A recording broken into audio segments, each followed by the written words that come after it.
So, my mandate is to discuss on secondary diabetes, concentrating on endocrine issues.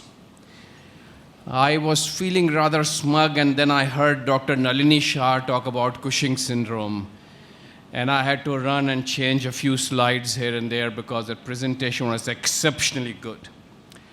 Let's start talking about this. When do we think of endocrine cause of secondary diabetes? This is a very rare happening. About 1 to 2% of people with diabetes have secondary diabetes.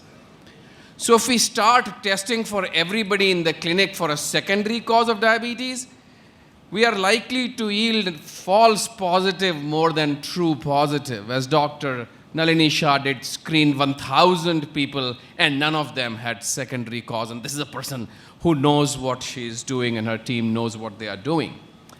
So what we have to do is to use case finding strategies to think of which of the patients may have something and start looking for it. So what I'm going to discuss about endocrine problems that can be associated with the diabetes. We'll discuss about Cushing, aldosteronoma, FeO. We'll discuss acromegaly, somatostatinoma, and glucagonoma. So when do I think about this problem? We think about this problem when the so-called type 2 diabetes is something unusual. It's unusual in the sense it was at a younger age at onset. The patient was not obese, or as compared to the usual patients, the patient was something not okay. The diabetes is progressing very rapidly. The patient was well controlled on some simpler regimen and very soon requires second and third and fourth medicine to be added and insulin. Or the patient developed diabetic ketoacidosis in type 2 diabetes for no obvious reason. Then we start thinking of something specific. If there is an incidentally found tumor of pituitary, incidentally found tumor of adrenal gland, or even incidentally found tumor of pancreas, we start thinking of something else that is going on that could have caused diabetes. And then there are specific pointers. These pointers are, of course, a full-blown syndrome. A patient has Cushing syndrome and patient walks in the room, and if I can diagnose Cushing syndrome before the patient sits on my stool next to me, well, it doesn't require a big clinician. It requires a good clinician, not an endocrinologist. It requires a good family physician, a good internist to think of what are the high-risk features, high-yield symptoms that will get me to screen for these or test for these things. But there are several pitfalls for doing this. The most important pitfall is we should not test if the patient is in hospital, patient is sick, or patient's blood glucose is very poorly controlled. That is not the time to test for these conditions, as these tests will be falsely positive.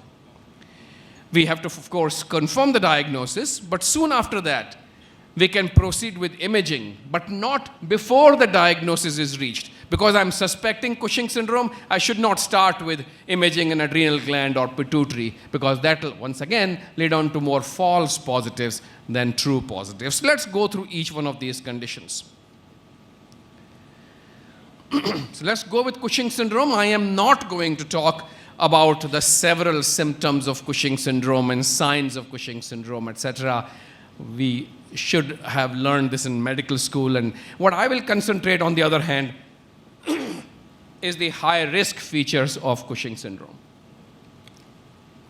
When somebody has diabetes that is difficult to control, but also has in addition high blood pressure, low potassium levels, especially blood pressure requires many medications, or potassium requires replacement with drugs that don't cause hypokalemia. If there is proximal muscle weakness, there is subclavicular pad of fat, not dorsal pad of fat. Dorsal pad of fat is in every adult who becomes obese. So supraclavicular fat. If there is facial plethora, redness of the cheek, redness of the face, and round face. If there is thin skin, so as you can see, this side, the skin is thin.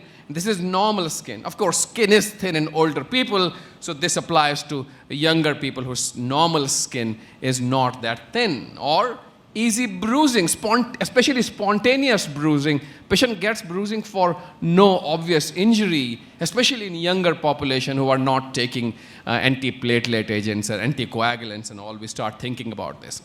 If they are dehiscent striae that have lost the tissue underneath the skin and they are wide, they are more than a centimeter wide, we start thinking of Cushing. And of course, if a child has gained weight but has stopped growing completely, that is when we start thinking of Cushing syndrome.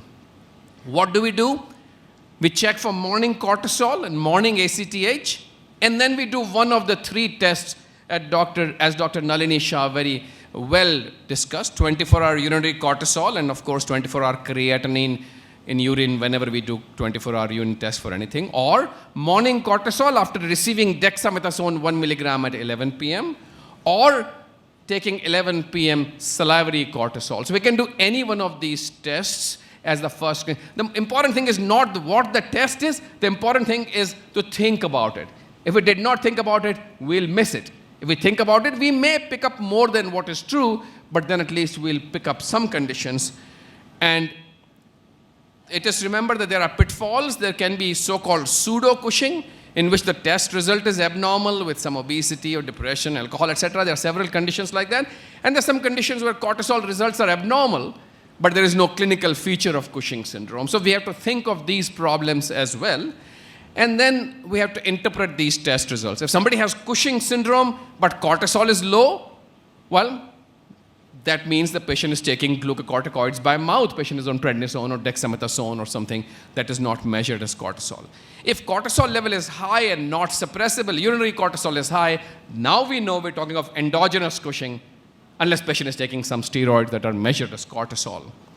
If the DHEAS and ACTH are suppressed, then obviously it is the adrenal source of extra cortisol. If they are not suppressed, then it's a little tricky business. We do often repeat the test, make sure that other complicating factors are not there, and then best is to possibly consult an endocrinologist who knows what she or he is doing. So, when do we refer to endocrinologists? When the initial test is positive, or when the suspicion is high and test is not positive, or you don't want to do the test, that is the time to refer to endocrinologist. And that is very gratifying because Cushing syndrome, after treatment, has dramatic improvements in well-being, as Dr. Nalini Shah's pictures showed. So many patients that improved dramatically, including their blood glucose. Let's move on to the next condition, primary aldosteronism. Primary aldosteronism has to be thought in a person who has hyperglycemia and high blood pressure, but the blood pressure is quite high. It's stage 3 or 4 or 2 or 3 class of hypertension with blood pressure 160 over 100, multiple medications, 3 medicines and blood pressure still 140 over 90 or more. Then we start thinking of aldosterone producing tumor. If there is low potassium, admittedly very small fraction of aldosterone producing tumors have low potassium. But if there is low potassium, then we start thinking about it. If somebody has an incidentally found adrenal tumor, then both Cushing syndrome and FeO and aldosterone-producing tumor have to be screened for. And of course, the patient has hypertension with obstructive sleep apnea, one should screen. But most importantly, there is good data over the last about 2-3 years showing that many patients with hypertension have aldosterone-producing tumor. And we possibly should be screening for aldosterone-producing tumor in anybody who have some difficulty in controlling blood pressure. How do we do that? When we test, the initial screen is aldosterone to renin ratio. And this ratio that I'm talking, these numbers that I'm talking is when we're using plasma renin activity as the measure of renin. Now this, of course, sometimes we have to correct the potassium. If potassium is low to begin with, make sure patient is getting enough sodium, withdraw some medicines for 4 weeks, and if there is some suspicion, withdraw other medicine for 2 weeks. I'll not go in details, but the point is, if we think about it, we can do the plasma renin activity and aldosterone concentration and move on. And if the diagnosis is not very clear, refer over to endocrinologist. But because there are a lot of pitfalls. The pitfalls are older people have a higher aldosterone renin ratio. In luteal phase, there is higher ratio. Certain medications can cause this to be abnormal. There are problems with blood collection. There has to be some precautions in how blood is collected. And there is some assay methodology differences.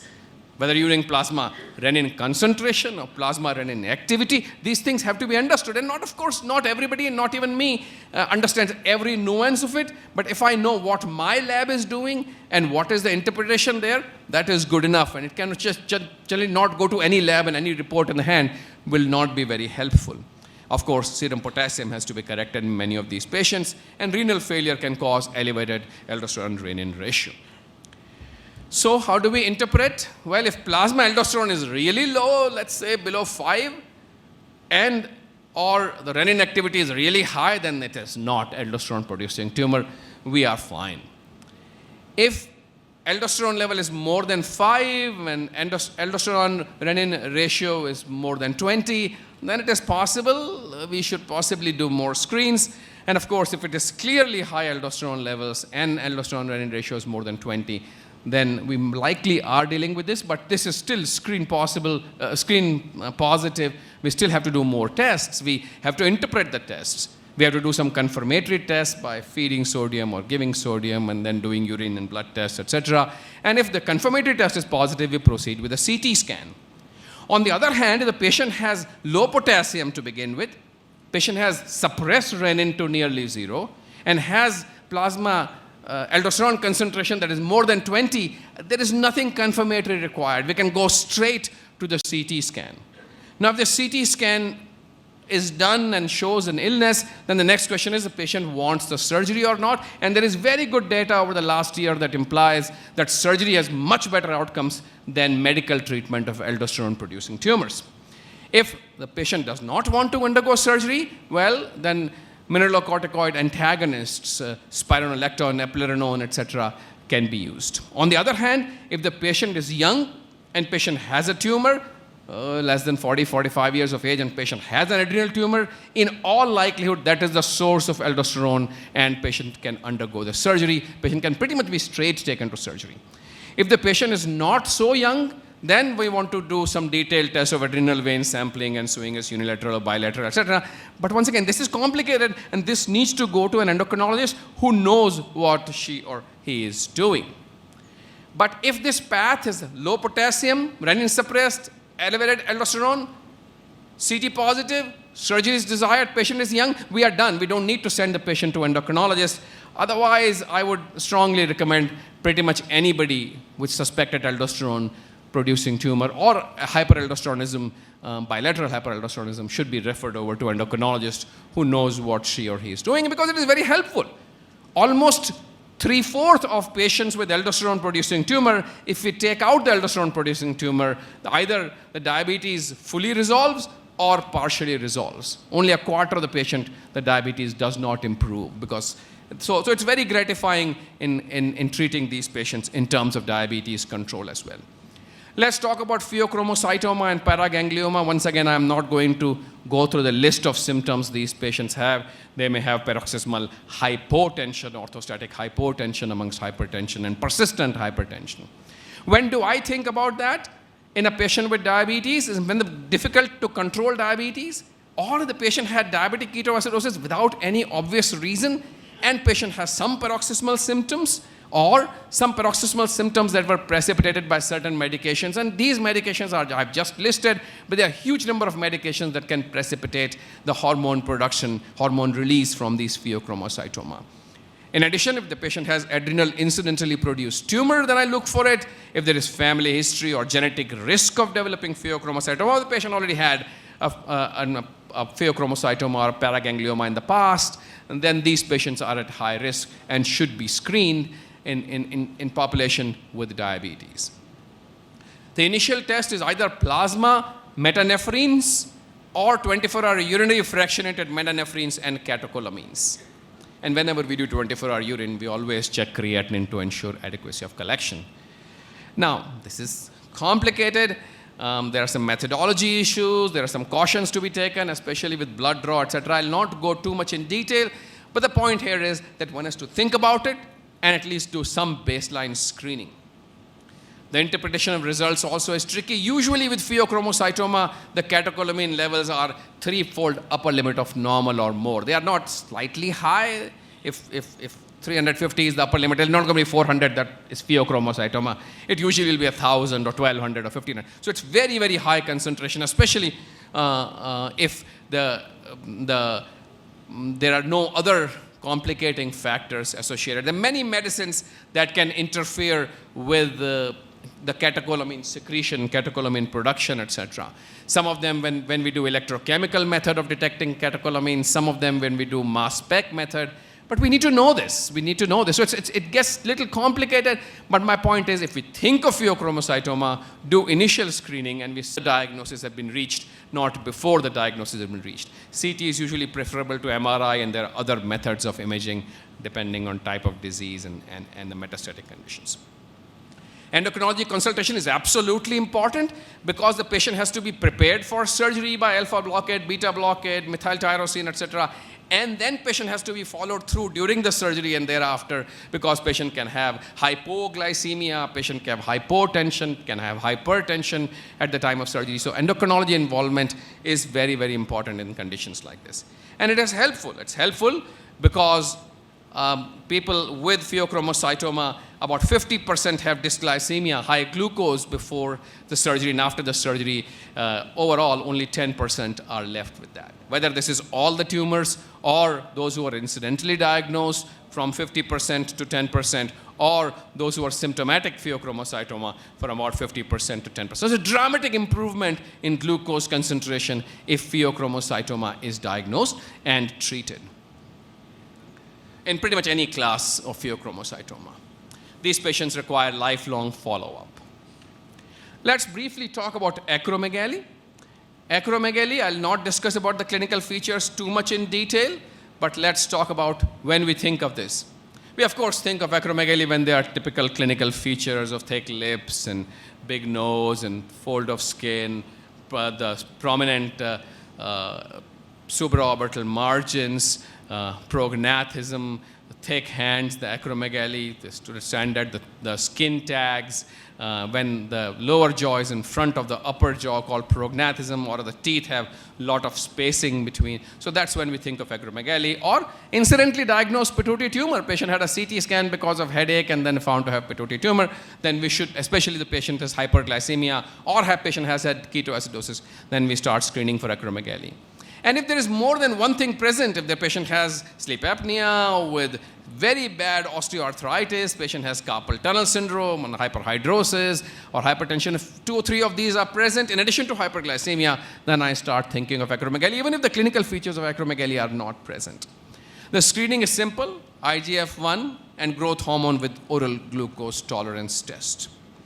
But there are pitfalls in interpreting these as well. The older people have lower IGF-1, those who have liver and kidney disease may have high or low, hypothyroidism may have low, malnutrition, severe infection, poorly controlled diabetes, oral estrogen, and there are big problems with IGF-1 assays. Even at Mayo Clinic, at one of the world's most famous labs, we had problems with IGF-1 IGF-1 assay just about a year back. So imaging after the diagnosis, not before the diagnosis. Excuse me. And then we do have with acromegaly, we have to do other tests. We're looking for complications from acromegaly, for colon cancer, for colon polyps, etc., hypertension, diabetes, obstructive sleep apnea. We're looking for pituitary-related issues. If pituitary is damaged, the pituitary tumor has damaged rest of the pituitary, then other pituitary functions. If it is touching the optic chiasm, then look at the field of vision, and the treatment is, if possible, surgery. If not, or if surgery is not adequate, then there are medical therapies for acromegaly as well, and the patients have to be pretty much followed up for lifetime for after acromegaly surgery. And this is very gratifying. This will be done by endocrinologists, but it's very gratifying once again, because if cure is reached, patients only 25% before the surgery had normal glucose. After surgery, 75% have normal glucose. So there's dramatic improvement in their glycemic status after taking care of acromegaly. If they are not adequately cured, there is less benefit, and if there is no control of disease, there is no benefit. So diagnosing acromegaly and curing acromegaly will improve blood glucose control. That is not the only reason to treat them, but that is one of the reasons. Let's briefly talk about 2 very, very rare conditions, somatostatin-producing tumor. Once again, I'm not going to discuss of too many symptoms of somatostatin-producing tumors. We should think of somatostatin-producing tumors in a person with poorly controlled diabetes that is difficult to control. In addition, patient has steatorrhea and gallbladder, or steatorrhea and ongoing weight loss, or gallbladder problem, gallbladder stone and ongoing weight loss just out of proportion to hyperglycemia. What do? We test for somatostatin concentration. Usually tumors have 3 times upper limit of normal or more than that somatostatin. And we also do other peptide hormones which are produced from these tumors. We do imaging after the diagnosis, not before the diagnosis. And usually CT or PET scan, PET CT is very helpful. And treatment, of course, is surgery as far as possible. The last condition is glucagon-producing tumor, and I'm not going to go in details of glucagon-producing tumors, a lot to learn from it. But the most important thing, if somebody has poorly controlled diabetes and has this rash which is moving from place to place, the migratory rash, the erythematous rash, the red rash, which has some necrosis also, then we should start thinking of glucagon-producing tumor. We test glucagon and other peptides, and we image after the diagnosis. Treatment is preparing for surgery, and that's why we require to involve endocrinologists. We have to prepare for surgery, make sure patient has enough zinc before the surgery is taking place, put an anticoagulant because they're at high risk of developing deep vein thrombosis and pulmonary embolism, and adequate nutrition by replacing protein, amino acids, etc., and then moving ahead with surgery if at all possible. If not, then there are some medical conditions, medical ways of treating with glucagon-producing tumor. And if we treat, it is very gratifying because the rash may disappear, the diabetes may disappear, and this is one of the publications of one of the case reports that I have put the pictures of. So we discussed, when do I think of Cushing syndrome? When the diabetes is difficult to control, there is hypertension, muscle weakness, skin changes, especially in the elderly, in the younger people, and if the growth stops in children who have overweight. We also discussed about the testing, baseline cortisol and ACTH, and then one of the 3 screening tests. What do?